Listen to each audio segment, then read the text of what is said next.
What is up, everybody? Welcome back to another episode of the Social Media Mindset. And I kid you not, this is the episode that you need to listen to. Probably not one time.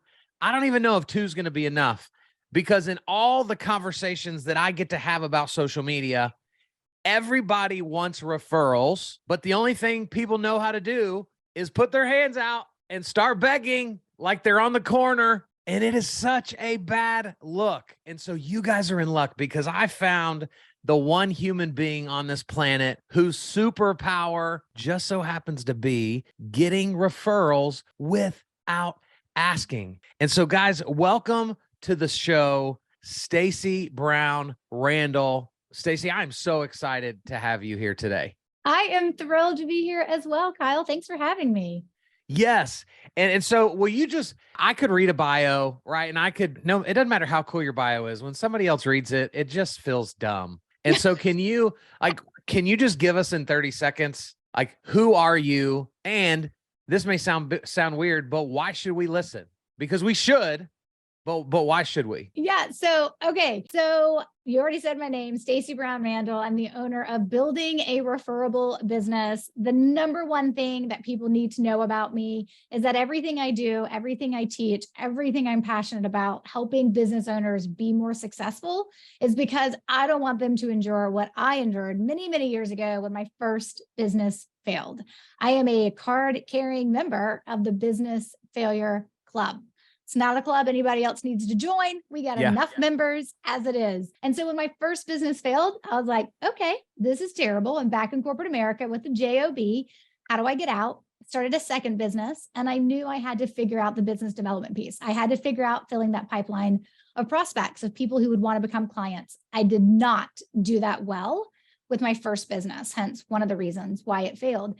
And with my second business, I was like, wait, everybody else is getting referrals. I need to get some of those. And that was my journey. I didn't know what I was doing, but I knew I hated all the advice that was out there. And I have no problem being a contrarian to how everybody else teaches something. And I happened to learn through that journey, I've got a knack for reverse engineering what's actually happening, and then creating systems and processes around it that others can actually do and feel good about doing. I mean, at the end of the day, running a business or being in sales, it's tough. So if we can make any part of it easier, then we should. And that is always my goal. Well, I love this, because I too am a member of the, failed business club. And so I totally relate to you. I am interested. I don't know if we need to get into this story or not, but I thought it was fascinating that you made it 4 years and then it fell, right? Because most people would say, man, you got to 4 years, right? So most companies don't make it past. Yeah. Why are you so terrible? Right. That's what they, and so I think this speaks to, if a year 4, it doesn't work, there was obvious issues, and you served people well, but they weren't reciprocating, the value that you'd given through giving you that referral. And so, I'm so excited for this conversation. And one of the videos that I was watching of you, you said, you shouldn't have to compromise yourself or your relationships to grow your business. Yeah. Why?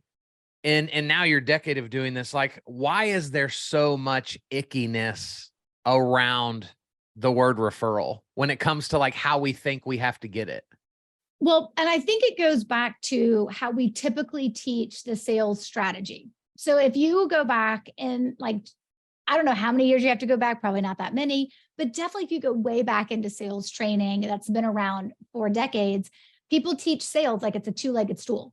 They teach you've got your prospecting activities you do, like networking and cold calling, right? And joining leads groups and things like that. So you've got your prospecting activities you do on the prospecting side, and has a very specific mentality, short-term mentality, go to this networking event, try to meet somebody who needs to hire me, right? And then the other leg of the stool is your marketing, right? You've got to be a thought leader. You've got to maybe get some earned PR. You got to have a website. And both are good. There's nothing wrong with prospecting and there's nothing wrong with marketing.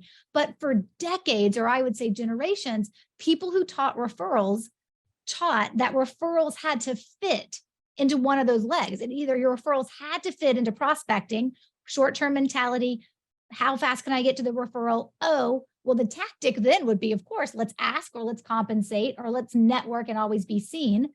Or no, wait, referrals has to fit in marketing, right? You'll hear people say like referral marketing. And I'm like, that's not a thing. But people say, oh no, referrals fit in marketing, which meant now we're going to be gimmicky and we're going to be promotional and we're going to put in our email signature. The greatest compliment you can give me is a referral. So for forever, people who taught referrals taught it within this, hey, sales is prospecting or marketing, referrals fit it into one and put your stake in the ground. I just happened to come along and I was like, when you pay attention to what's actually happening when a referral is happening and the science behind what is actually happening, referrals don't fit in prospecting or marketing. It's a three-legged stool to your sales strategy. And you have to be intentional about that third leg because referrals are completely different in terms of how we generate them than it is a direct mailer piece we're going to send out. That's all salesy language and trying to get someone's attention. With referrals, you don't ever talk to the prospect. So you should never be using sales language. You're talking to the referral source, which of course is the person who is referring you or has potential to refer you. So everything about your referral strategies have to be different. I love it. And for those of you that don't know, a two-legged stool is not sittable. So it is very wobbly. That's right.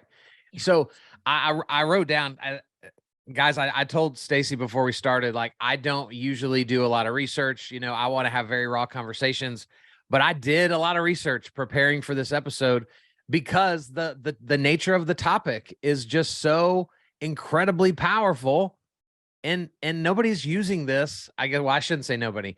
Everyone that's gone through your programs is obviously on the other side of this data, but most of us are bad at it. And so I was intrigued when you talked about how it's a science-based approach. Mm-hmm. Can you kind of like walk us through, like, what does that mean? Yeah. So here's the thing.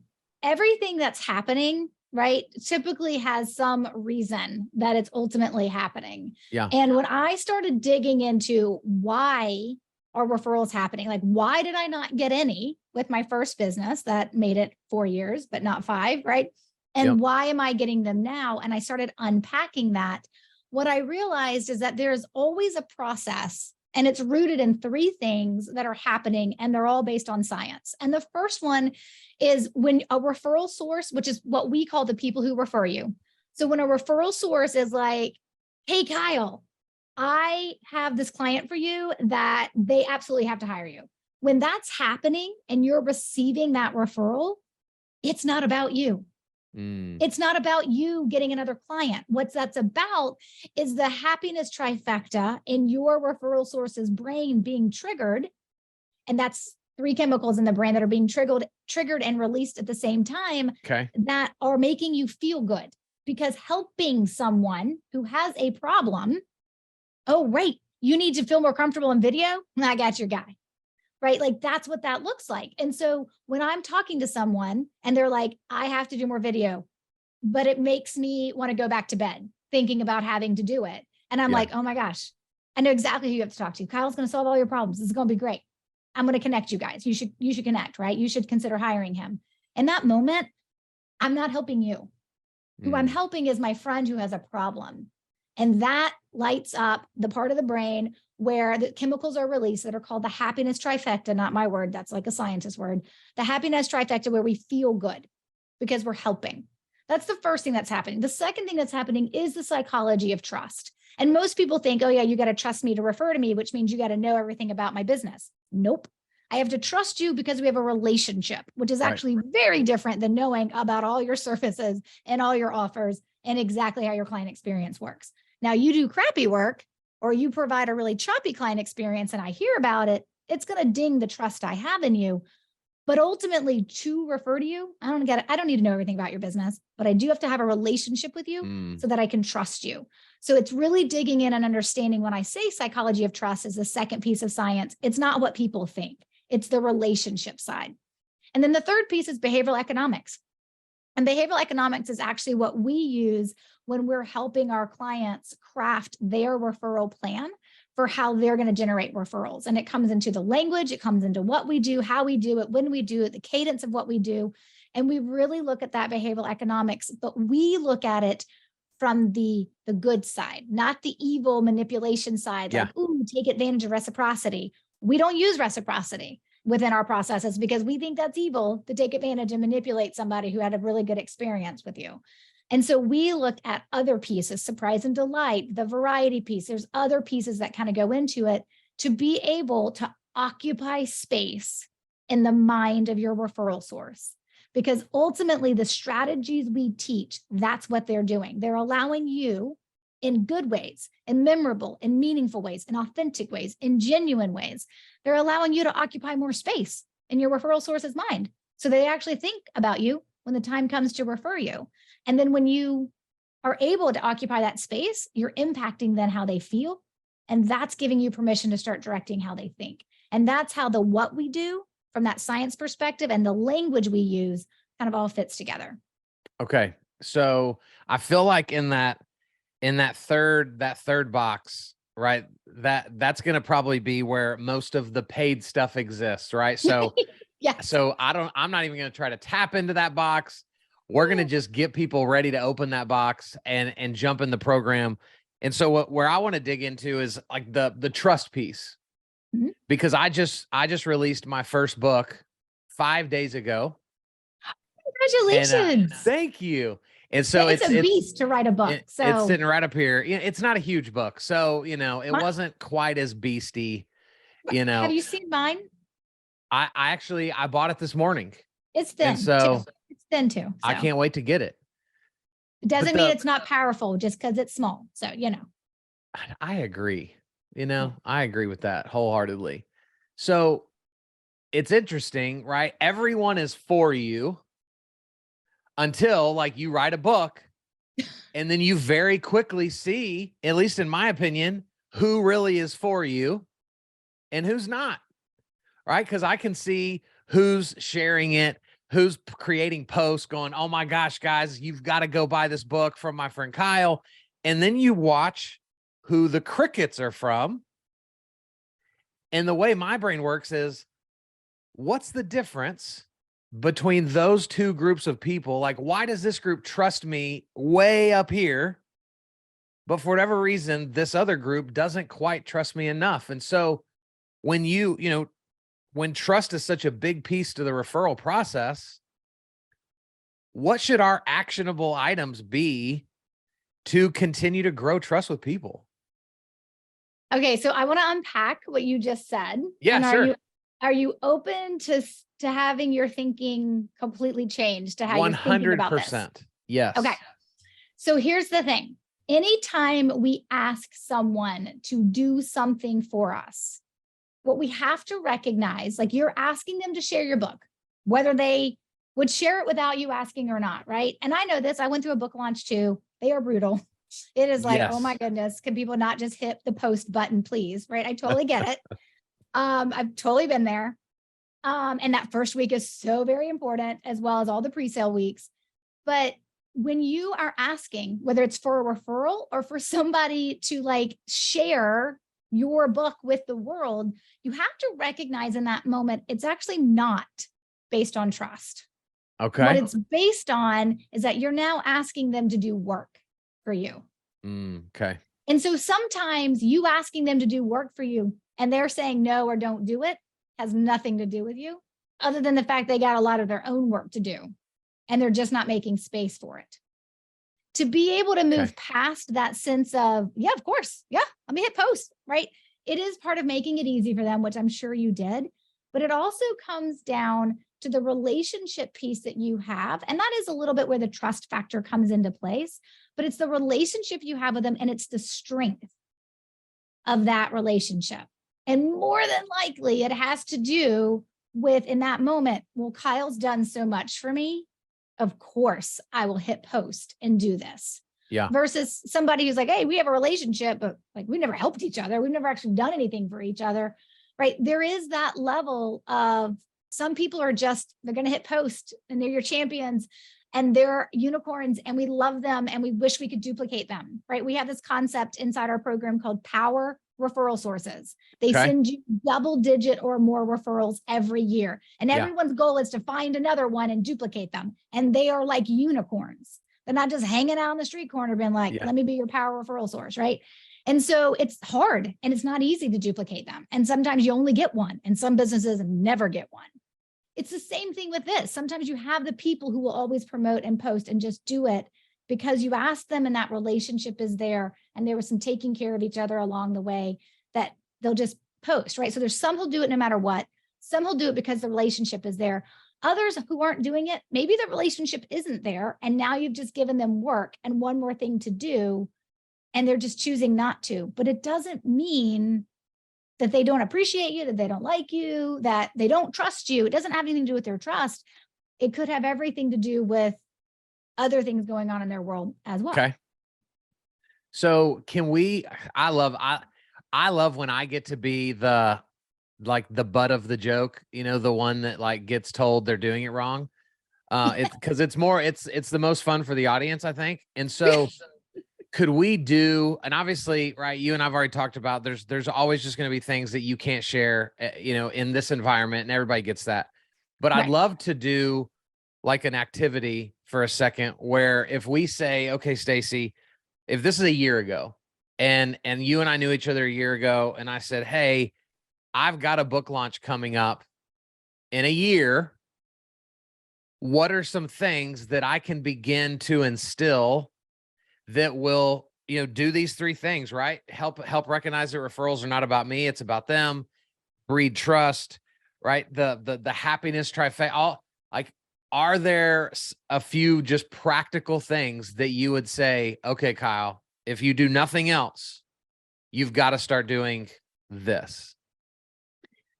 Okay, so using your example, there is a couple of things that I would want you to consider. Number one is, in this case, right, you are asking people to share your book when the time comes because of a book launch. So that is a direct ask. You're not asking for a referral. So we're not even talking about the same thing, right? We are legit talking about something different. It's like when people say, okay, I can't ask for referrals. So does that mean I can't ask for testimonials? And I'm like, why? They're not the same thing. Yeah.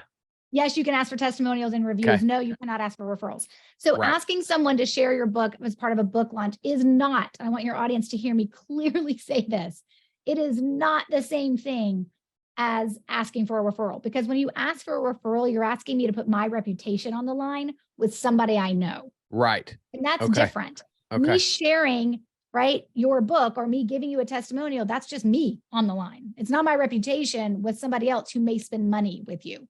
And Yep. that's a big difference. But Okay. in this case, from a book launch perspective, right, a couple of things I want you to think about.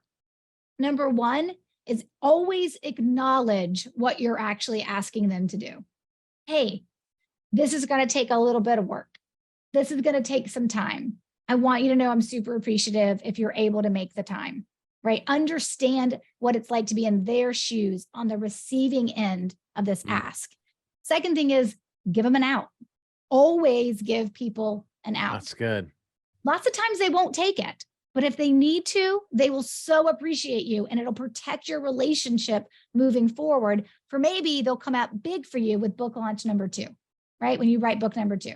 Right. And then the third thing is, and it's actually the underlying premise of what we teach in one of our strategies, which is the strategy is called referring machines, but it's how we teach people how to take people who've never referred you. So clients and contacts, they've never referred you. And you're like, yes, but Kyle's never referred me, but I want him to. How do I make him? Right? That's usually the question. Yeah. How do I get him to refer me? There's actually a strategy that we teach in there. It's the underlying objective of how we show up. When we have somebody who's never referred us, but we want them to. And yes, there's a strategy and there's language and there's all these pieces, but the underlying objective is, how can you help them? So when I teach somebody, okay, here's what I want you to say and when I want you to say it and how I want you to identify these people, and here's how you're going to have your first conversation with them, and here's how the follow-up's going to look. Underlying through all of that is not you teaching them about your business. It's not you them making sure they understand who your ideal client is. It is reverse of that. It is the opposite of what everybody else is teaching. And I'm telling them, how do you help them? How do you impact how they feel about you? Well, the only way you impact how someone feels about you is by doing things for them. Sometimes you don't know what to do for them. Sometimes you got to ask, hey, how can I help you?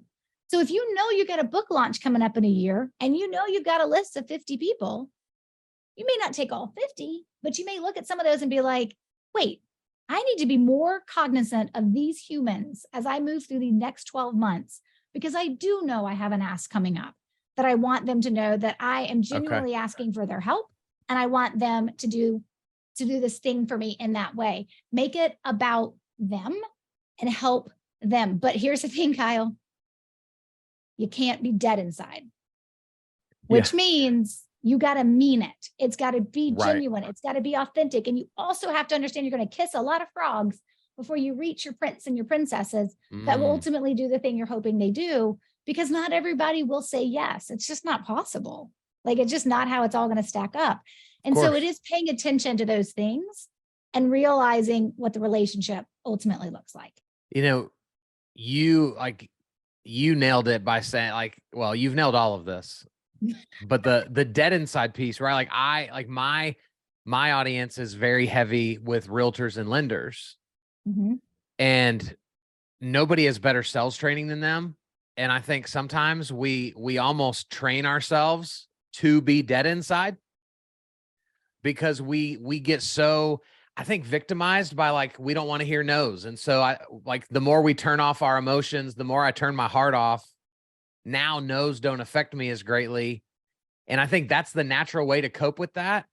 But I do think it tends to cause me to stop caring, if I'm not careful, about other people. Like, is there any truth to that? You know, it's interesting. And you said something really interesting at the very beginning. And you said about, you know, a lot of my audience has real estate agents and lenders in it, and nobody has better training than them.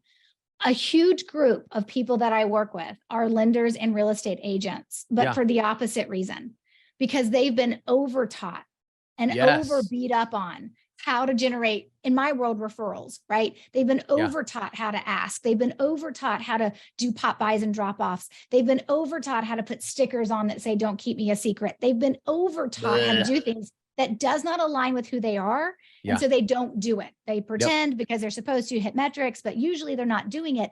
And they are typically drawn to me because they're like, this is the opposite, and I can feel good. I don't have to be dead inside. So I think you're right. I think that, you know, it's sometimes when you are at a place where you're like, this doesn't feel good, we have to pay attention to, well, do you think you're an anomaly, or do you think other people feel that way? And just because something's been taught in your industry for the last 30, 40, 50, 60 years, does that actually mean it's going to work for you? Right. I mean, and paying attention to that and being like, I need something different. You know, I don't have every real estate agent and every lender are not in all of my programs, but the ones that want something different, the ones that are showing up. And I've got agents from companies that you'd be like, no, wait, they teach referrals a very specific way and they follow one very specific model. What are they? There's like, they're cheating. What are they doing over there with you? I'm like, because they don't want to do it that way. And nobody else is telling them that there's an option within that industry. So they find it. What is your, we all have those little pet peeves, you know, inside of what we do, those cringe moments. Like, what is your number one cringe way that people go after referrals the wrong way? Oh, one? You want me just to give you one? You could get, you know, we could go through your top 10 if you'd like. Oh my gosh. There's so many ways. It's funny. I've got an episode that I'm working on that'll come out later on my podcast, Roadmap to Referrals. And it's actually titled Do This, Not That, for referrals. And because I see these things and they just irk me. I mean, you can imagine I'm a pretty energetic and passionate person as it is. You can imagine what it looks like when I get fired up and, you know, peed off as well. Right. On the other side, it's some of the things, I'll just go with one that I've seen. There's so many. The asking piece drives me crazy. Of course, when I actually have been on the phone with people and I know them and they then ask me for a referral, or they leave a voicemail and they ask me for a referral. And I'm like, do you even know what I do? Like, of course that's going to offend me. It should offend everybody, but it's definitely going to offend me. So the asking piece is a big one, only because I know it's damaging the relationship.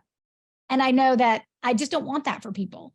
The other thing is I see people send these emails and they're like, hey, I would love your referrals. Please send me all your referrals. This would be amazing. And I'm like, in an email, massively sent to thousands of people. And whether Right. you're compensating me for them or not, doesn't really matter. But it's like, it's that I just want whatever's simple. So Yeah. I'm going to go for the easy button and do whatever's simple. And I'm going to completely like not pay attention to or neglect the damage I'm doing in the process. That drives me bonkers. Me too. I wanted you to say when realtors use the entire back of their business card to just simply put, I love your referrals. Oh, okay. Well, there's another one. You know, it's funny. I have a client that's in my coaching program, and we do weekly question and answer. So anytime somebody has a question Okay. about anything they're learning from me or anything they're trying to do in their business that's referral based, we are live and we hop on, we record it so they're, people can access it later. And so she brought one of those flyers, like the direct mail pieces, and you can't really customize them, but the bottom said something about referrals. And she was like, this piece I can customize. And I was like, I will get on a plane and fly to Portland and have a field day if you mail that card out with that ask for a referral at the bottom. I'm going to lose my ever loving mind. And she's like, I know, that's why I want you to tell me what to say.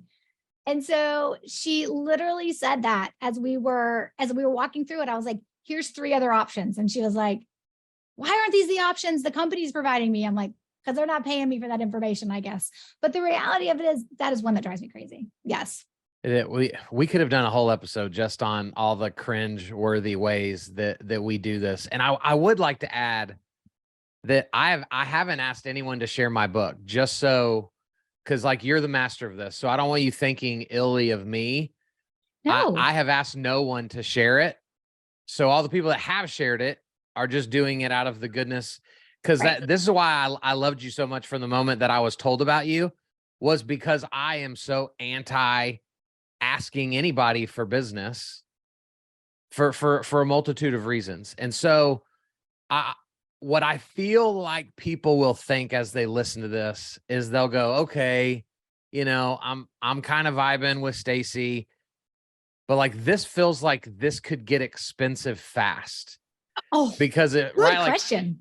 Because it feels like what she's going to tell me is like, I need to make a list of the people that have referred me business in the last 12 months. And then I need to start, discovering like, what do they love? What do they like? How can I intentionally gift to them? Like, that's where my brain goes. And I'm assuming other people's brain. So, and I know that you've probably had thousands of people say that to you. Yep. So what's your response to like that mindset when they're looking at this? Okay. So here's the thing. What people overestimate is what it actually takes to impact how a referral source will feel. They overestimate. They assume, right, that I got to go buy them a bunch of gifts, that I got to go give them a bunch of, pop by gifts, and I got to be dropping off little things all the time, or I got to constantly be calling them, or I got to constantly. There is a cadence to how this works. And the way we teach it, because guess what? I'm a business owner too, and I'm super busy as well. Yeah. And I want all the referrals I can get too. The way we teach it, and we have strategized and systematized over the last 10 years, I want it to be 12 years. It's only 10. Over the last 10 years is this idea that you can do outreach to your referral sources 5, 6, maybe 7 times in a year. And as long as that outreach is memorable and meaningful, you can do one outreach to all of your referral sources and it feel individualized and personalized when I receive it. But what that means we do, well, that's where we get into a whole other level of science. And we start talking about our framework that we teach our clients about, okay, what does that look like so that you can have the impact, do less things, do the same thing for everybody, but it still be impactful. Yes. And as long as you come from a place of genuineness, like here's the number one question you and all your listeners need to ask themselves before they go any further. Do I believe I need to be taking care of the people who make my life easier by referring business to me? If the answer is yes, then you need to be doing something to take care of them. What I don't need is a big old budget. Shoestring budgets are fine. Don't overestimate what it looks like to take care of people in a meaningful and a memorable and a meaningful way. Don't also underestimate it too. You can't send out every single month. You cannot send me every month a card that you never signed that a third party sent out for you and think you're going to be touching my heart and getting my What? referrals, right? You're killing people right now, Stacey. I know, and I know. But again, I mean, we have this stuff down to the numbers. Yeah. For the people who have referral sources and they are sending out their 5, 6, or 7 touch points, the average number of hours, depending on what those touch points are, because there better be variety. We're not taking people to coffee 6 times a year. Nobody has time for that, including yourself, right? Yep. So when we look at what time our clients are spending on the execution of these touch points 5 or 6 or 7 times in a year, they're averaging, depending on what they're doing, somewhere between 25 and 35 hours in a year. Wow. Right now, some are more because they're just Sure. like that. Some have way more referral sources. So then the hours will, just because of volume, like if you have 12 referral sources versus 75, there's obviously some difference in that volume. But at the end of the day, this is about you recognizing you can take care of your referral sources and do it in a way that's meaningful and memorable and that feels individualized when they receive it, but yet still not cost you a ton of time and money. But you have to have the right strategy. So good. You're making me think about, how realtors and lenders, right? My audience, and it sounds like a lot of your audience as well, the way they misuse closing gifts. Right. And they'll go get a $50 bottle of wine or a $50 gift card. And that's what they give to people, that just made them thousands and thousands and thousands of dollars. And so is there something that you could say quickly to shift the mindset of the closing gift strategy for someone? Part of me wants to be like, go big or go home. Yeah. But I also don't want to overwhelm anyone either with that response. Okay. The truth is that if you're working with a first-time home buyer, more than likely they don't even know they're supposed to get a closing gift, right? So Sure. consider how and when you use that, right? In other ways. You don't have to do a closing gift. But guess what, Kyle? If somebody's listening, they're like, I love my closing gifts. And people they tell me they like it, then do it. Yeah. I'm not interested in breaking anything, right? That's not working. And I think from that perspective, though, especially if you have repeat clients who are coming back to you and you kind of set that stage of like, there's a closing gift, just can you take 7 minutes and maybe think about something that would actually be impactful for them? Yeah. Versus, and what could be impactful for, Sarah and Sam down the street that you just closed their house can still be impactful, right? For Leslie and Lynn up the street as well. Like the idea there is that what can be impactful can just, maybe it's a little, you thinking a little bit more about it versus the Sure. easy go-to, here's your doormat, here's your bottle of wine. Yep. Right. Like, so if you want to do them, right? Actually, when we bought the house we're in, we call it the house that COVID bought because it checked none of our boxes, but we had to get out of the apartment we were in because we sold our house before COVID. I remember our agent didn't give us a closing gift. And I was like, Really? I wanted to give that. He was How a buddy, dare he was they? a friend, and he was an amazing agent. And honestly, he didn't need to give us a closing gift, but the one before that did. And I kind of Sure. remembered it, right? So like, Yeah. if you think you should do them, but don't do the ones that everybody else is doing. Try to be unique. Yeah. If it's important to you. And guess what? If you're not going to do a closing gift, that's fine too. One of the things we teach is your client experience is different from the plan you have in place to take care of your referral sources. But you do have within your client experience moments where you could be capturing potential referrals if you knew what to say and what to do in those moments. Right. Guess what? Almost none of them are like, you got to go spend money on that client. Wow. So I some of can't- them can be, but they don't have to be. I can't wait to personally jump in the program and check all this out. We would love it. Whether I'm you do an very excited. online coaching program or online program, we'd love to have Yeah. you. Well, so Stacey, I want to shift gears selfishly to what I do for a living, right? Because I told you before we hit record, like you obviously do tons of video because it's all over your website. I watched one of your trainings, preparing for our time together. But then I was on your Instagram And there's some video there, but there's not as much as I would think there should be for someone that's good at doing video. Yeah. And so, what's that all about? What gives? Yeah. Yeah. So I was telling you before we hit record, I actually went to college with a singular focus that I was going to be the next Katie Couric. Wow. So I did children's theater as a child. I hosted a teen TV show on the weekends in my hometown for a couple of years while in high school. And I was like, someone's got to take Katie Couric's place. It's going to be me. Like, That's I'm right. ready. And I went to college. I got a broadcast journalism degree. So being in front of the camera, being on stage is actually something that is within my superpowers and comes naturally to me. Yeah. Okay, Kyle, So because you asked the question and it's super important that I'm honest. That's right.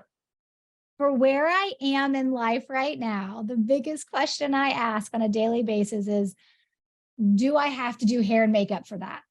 Mm. And if it involves hair and makeup, I'm like, we can probably push that off, which means I'm in a really bad place of a habit of pushing off what I can do easily and what I know would be very powerful.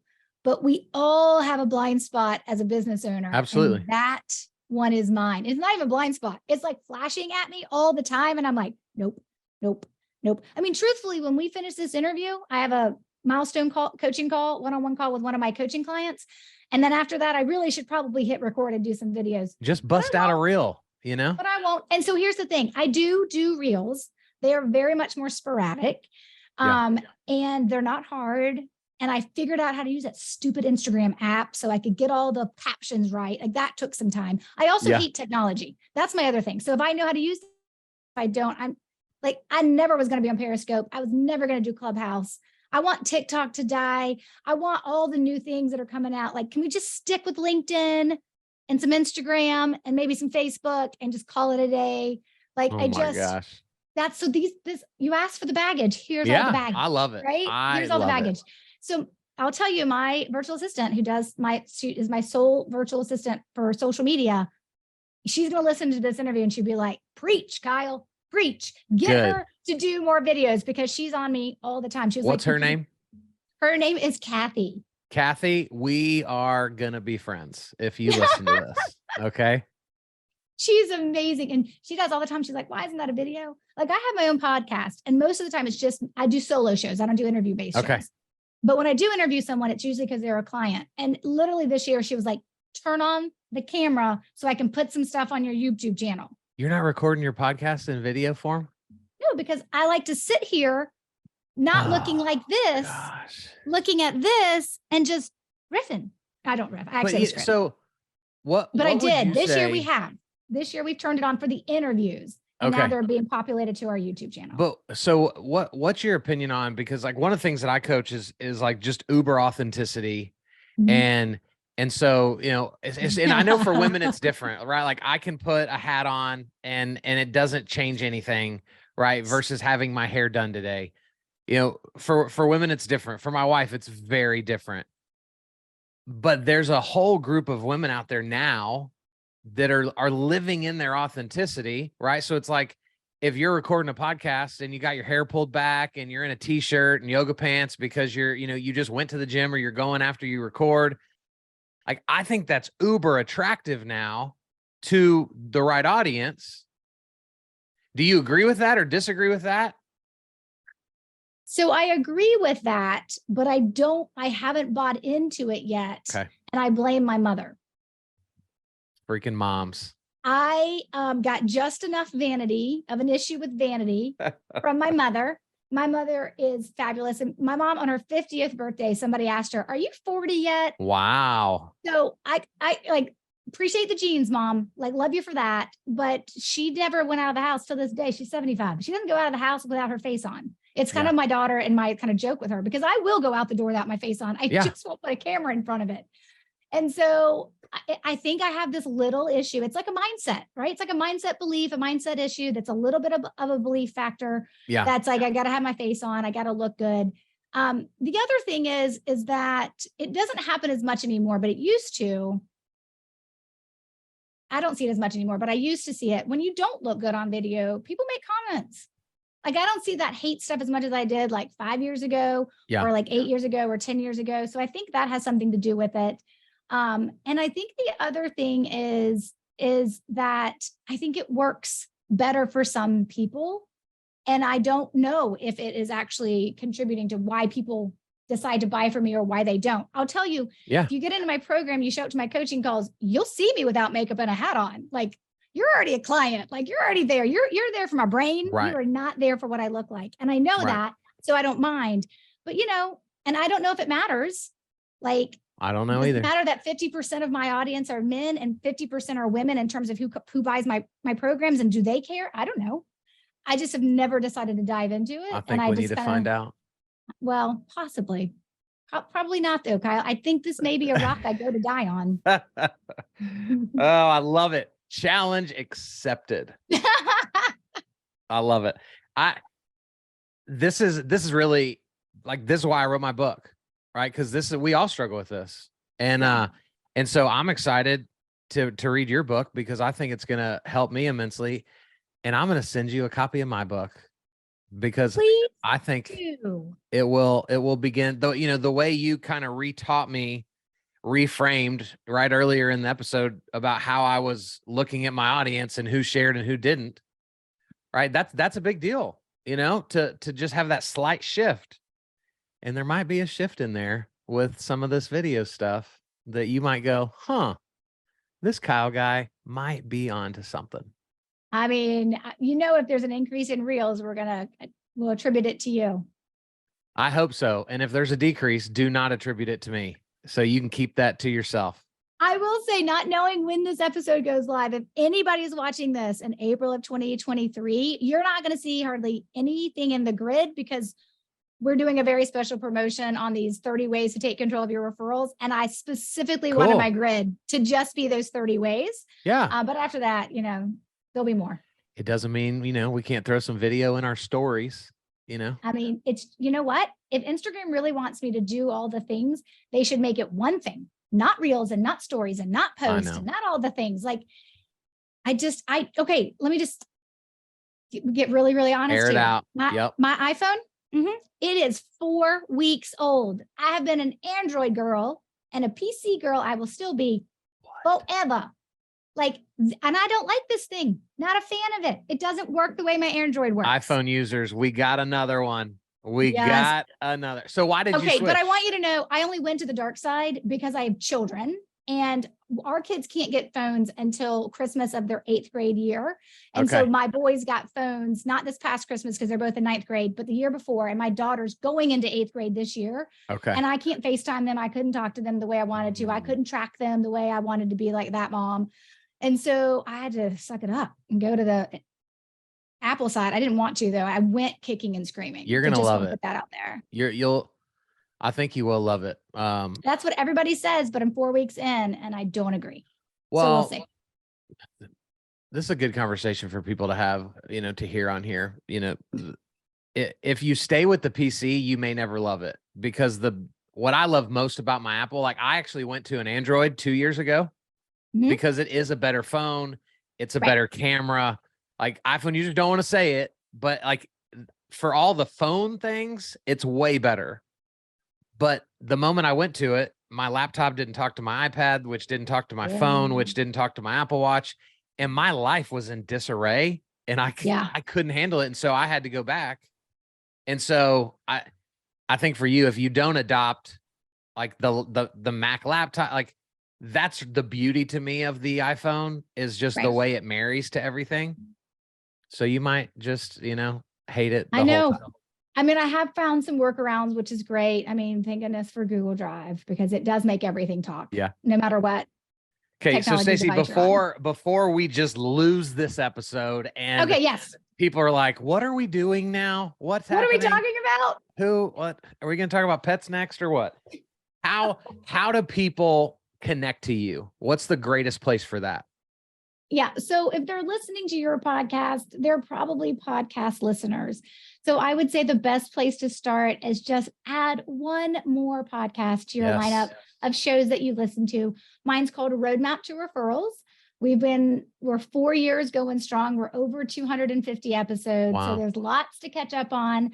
That's usually the best place Okay. to start being like, do I want to listen to the Stacy person? Do I want her in my ears? Do I want her in my life? From there, of course, you can read the book, Generating Business Referrals Without Asking. Homebase is the website. It's my full name, stacybrownrandall.com.